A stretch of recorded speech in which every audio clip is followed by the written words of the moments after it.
Alors nous reprenons où nous en étions sur une application des isothermes d'indose. Donc une application au stockage des fluides. Imaginons que je veuille stocker une certaine quantité de fluide dans une bouteille de volume constant. Par sécurité, il faut que j'envisage ce qui peut se passer si je stocke cette bouteille. Ça peut être par exemple une bouteille d'oxygène pour la plongée ou que sais-je. Si jamais je la stocke quelque part et qu'il peut y avoir un incendie, la question c'est comment ma bouteille va se comporter lors d'un changement de température brutal. Alors deux solutions, soit je stocke dans ma bouteille un volume V qui est plutôt du côté d'un volume massique qui est plutôt du côté du gaz, soit je stocke un volume massique plutôt du côté du liquide. Alors on peut se prendre un point de repère en mettant ici le point critique et en nommant VC le volume moyen du mélange à la température critique et la pression critique. Alors, lors d'une augmentation de température,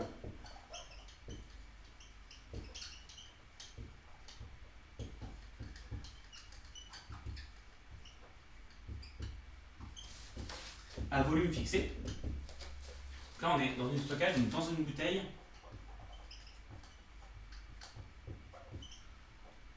V égale constante. J'ai un mélange liquide-gaz, et je regarde ce qui se passe quand la température augmente. Alors, si V est inférieur à VC, on va voir que quand la température augmente, il y a un moment où on va passer sur, mettons très petit, on va passer sur une isotherme du liquide. Donc transition de phase vers le liquide.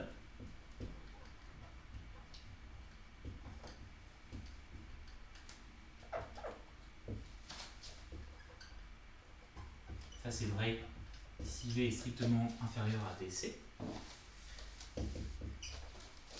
Et donc on a une augmentation importante de la pression.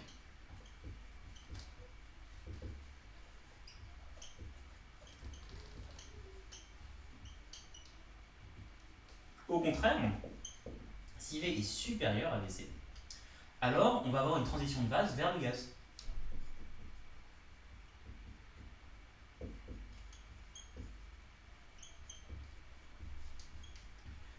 Et un gaz, pour un même changement de température, augmente moins en pression qu'un liquide.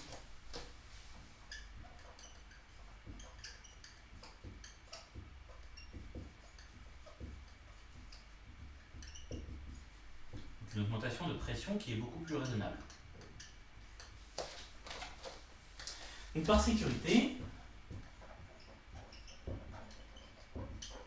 lorsque l'on stocke un fluide,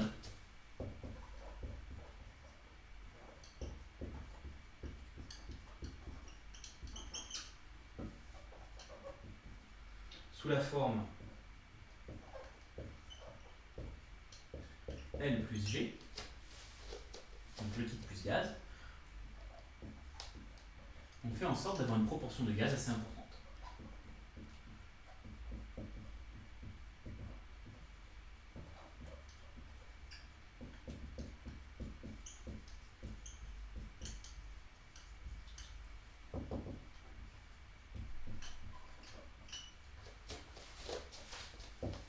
Voilà. Alors ça contredit la première réponse de bon sens qui aurait été si je veux stocker un corps pur dans une bouteille, j'ai qu'à le mettre sous forme liquide parce que la forme liquide m'autorise à mettre une plus grande masse pour un même volume.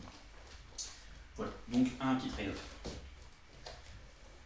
Après cette petite application, on va passer maintenant à un autre cas particulier qui est celui de liquide-vapeur, mais cette fois-ci dans un système où il ne règne pas que le corps pur en question, mais aussi d'autres composants. Donc on va se concentrer sur l'équilibre liquide-vapeur.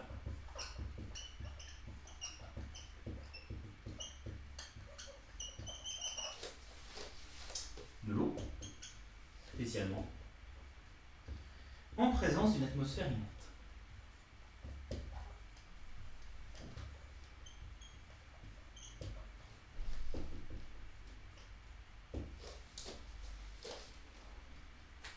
alors ça, typiquement, c'est le cas de l'eau, présente sous forme liquide et sous forme vapeur, plus l'atmosphère, l'air, par exemple. Et pour introduire la problématique de cette partie, on pourrait se demander, alors voilà, on a vu que sous pression atmosphérique, l'eau liquide se vaporisait à 100 degrés Celsius. Du coup, question, comment est-il possible que du linge puisse sécher, par exemple? Parce que si du linge sèche, c'est bien que l'eau qui était dans les fibres du linge se transforme en vapeur, et pourtant, il n'y a pas besoin de faire bouillir le linge pour le sécher. Ça marche très bien à température ambiante. Comment est-ce possible?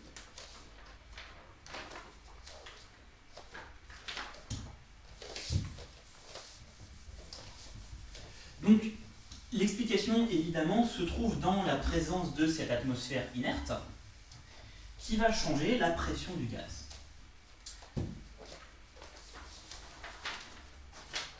Et donc, pour pouvoir comprendre cette notion, il faut introduire la notion de pression partielle.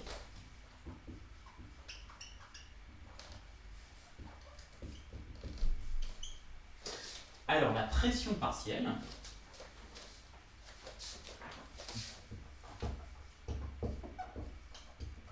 lorsqu'on introduit plusieurs gaz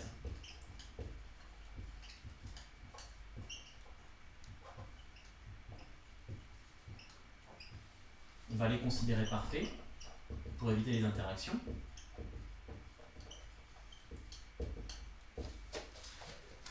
Dans une enceinte,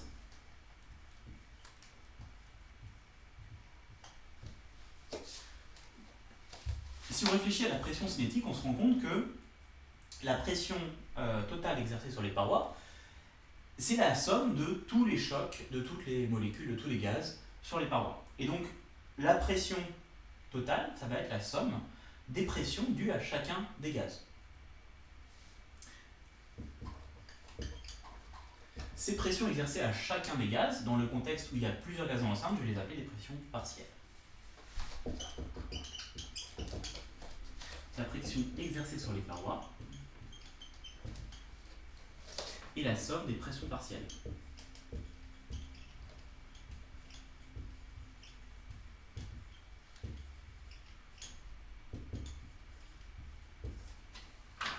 Dues à chaque gaz.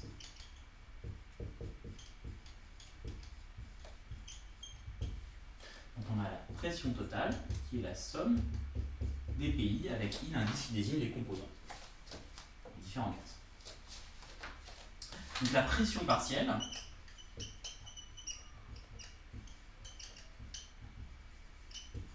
est égale à la pression qui régnerait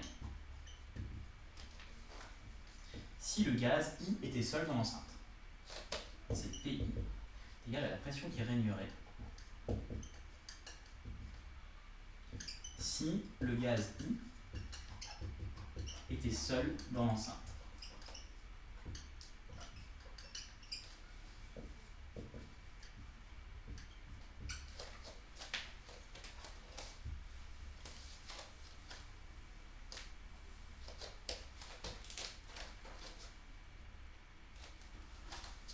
Donc pour des gaz parfaits,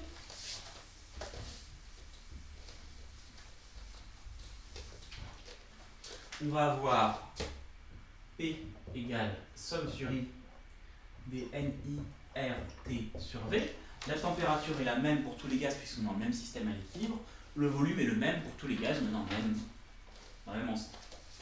Et donc on a ici RT fois V en facteur fois la somme sur I des NI. La somme sur I des NI, c'est le nombre total de moles de gaz contenu dans l'enceinte. Donc ici, en fait, pour la pression totale, peu importe que, si on est dans le cas d'un gaz parfait, peu importe la nature des molécules du gaz. On a ainsi PI égale NIRT sur V égale NI sur N tot fois la pression totale. Et donc en fait la pression partielle je peux la calculer comme PI égale XI fois P, où XI égale NI sur N dot est la fraction molaire de gaz.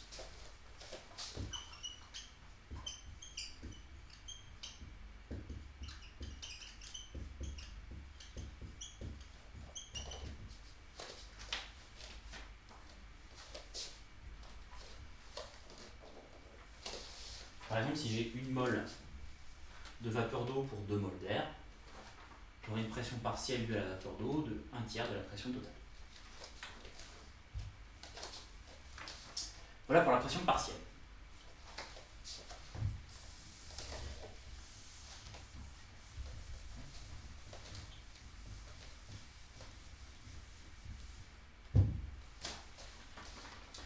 On va donc pouvoir parler d'évaporation,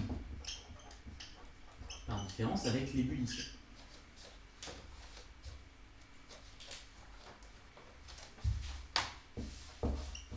Une propriété. Dans le cas de l'eau,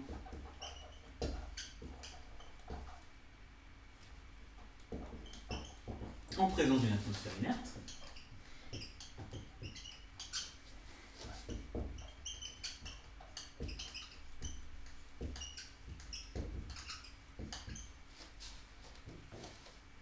il faut considérer la pression. Alors, c'est dans le cas de l'eau, ici dans le cadre du cours, c'est vrai dans tous les cas, il faut considérer la pression partielle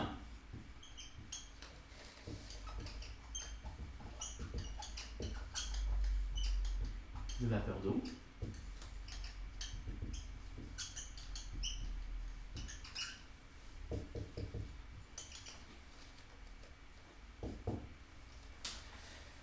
pour mener l'étude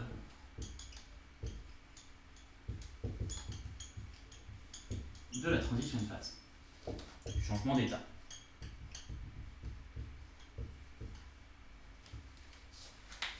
Alors je m'explique, parce que là pour l'instant c'est pas très explicite. Ce que je veux dire, c'est que si vous avez un système ouvert comme ça avec une atmosphère à P0, vous avez ici de l'eau liquide, et là vous avez de la vapeur d'eau, avec de l'air aussi, une atmosphère inerte qui ne réagit pas avec l'eau. Et donc l'eau liquide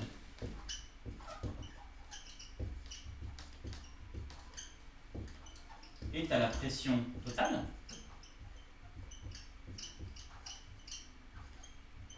puisque le liquide est en équilibre mécanique avec le gaz, l'atmosphère autour de lui. Donc ça c'est la pression de l'atmosphère. Pression de l'atmosphère PO plus PR, P vapeur disons. Je vais mettre PV pour la vapeur d'eau. Et l'eau vapeur est à la pression partielle PV.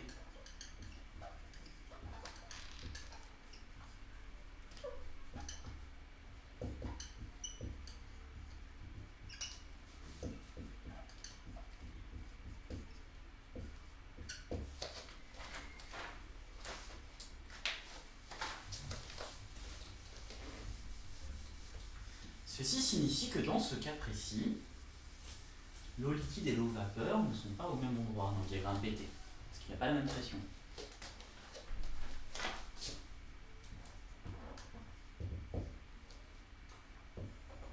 Donc lorsque la pression partielle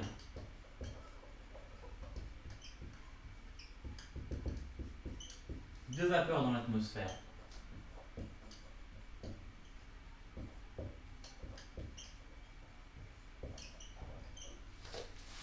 est inférieure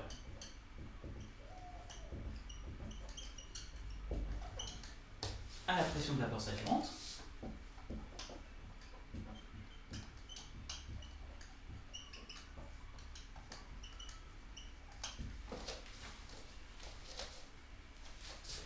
nous ne sommes plus en équilibre et une partie de l'eau liquide s'évapore, se vaporise en fait. et donc non pas sous l'effet de la température, donc quand il y a ébullition, mais bien sous l'effet d'une différence de pression.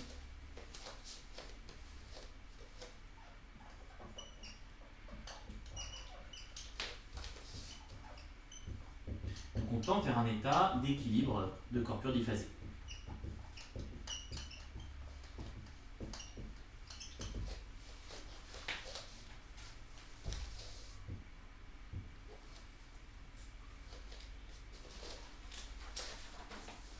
Alors si vous voulez représenter ça dans le diagramme PT, ce qui va se passer, c'est que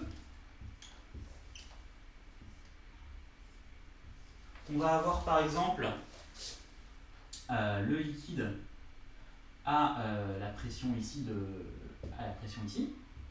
tac, à une certaine température. Donc là vous avez le liquide avec la pression P atmosphérique. Alors, du coup, elle est forcément en dessous. Qu'est-ce que je suis en train de raconter ? Voilà. On va agrandir un peu.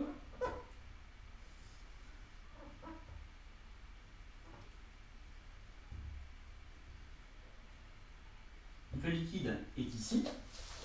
Et nous sommes à une température telle que la pression de vapeur saturante est supérieure à la pression de vapeur. Alors dans ce cas-là, pour qu'il y ait effectivement un équilibre liquide-gaz, il faut augmenter la pression de vapeur jusqu'à qu'elle arrive au moins jusqu'ici, à la limite liquide-gaz. Donc ce que le système tente de faire, c'est de remonter la pression de vapeur jusqu'à la pression de vapeur saturante. Difficile à représenter, les systèmes hors équilibre. Alors, par exemple, à 20 degrés Celsius,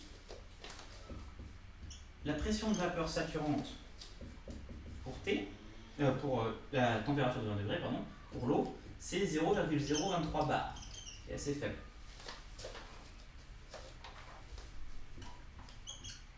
Alors que dans les conditions usuelles de température et de pression, la pression de l'atmosphère, c'est 1 bar.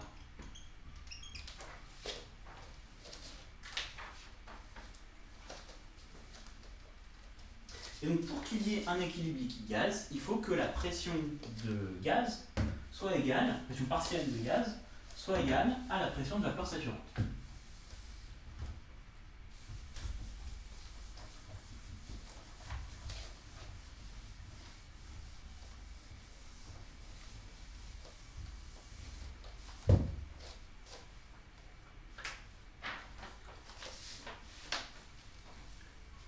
Avec ça, on peut définir le degré d'humidité ou d'hygrométrie.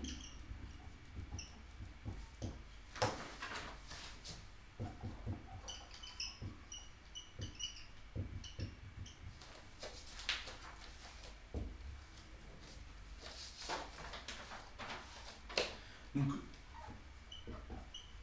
le degré d'humidité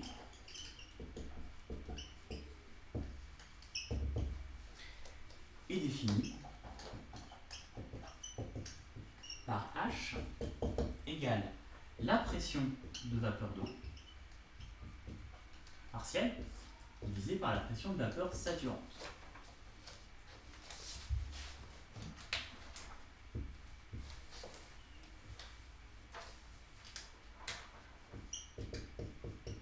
Si H égale 1,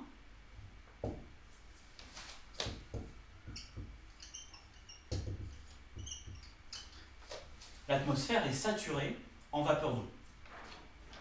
On ne peut pas rajouter plus de vapeur d'eau dans l'air. On a un équilibre entre le liquide et le gaz.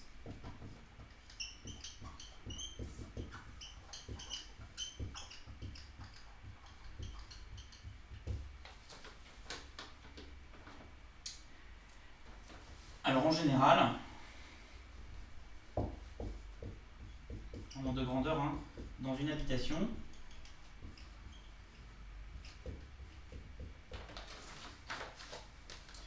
on a H qui vaut environ 0,5.